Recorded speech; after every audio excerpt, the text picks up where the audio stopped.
วันทำงานที่นาทำทุกเอ้ยที่นานั่งรถนั่งล่าไปเฮ็ดเวียกเฮ็ดงานกะจะสิออกแต่8 โมง9 โมงก็ได้ทุกคนนั่งรถบ่พอ15 นาทีก็ฮอดหน้างานใช้งานแล้วทุกคนนี่แหละเนาะมื้อเดียวเท่านั้นพี่น้องมีโอกาสเนาะที่ว่ารถบ่ติดนั่นนะก็คือมื้อวันเสาร์นี่พี่น้องเอ้ย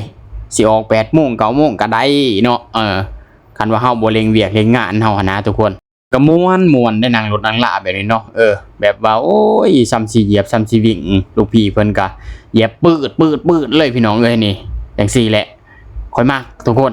คันว่านั่งรถนั่งลาแบบนี้ก็เพราะว่าเฮาบ่เมื่อยเนาะคันกระจึกกระจักตุกจิกแล้วโอ้ยมึนหัวไปหมดค่ะแบบนั้นแหละทุกคนแต่แบบนี้หันสายยาวอย่างนี้ห่วยมันก็ม่วนแล้วก็จังว่าภาวนาให้แต่ละมื้อแต่ละวันก็อยากให้รถติดทุกคนเพราะว่าการ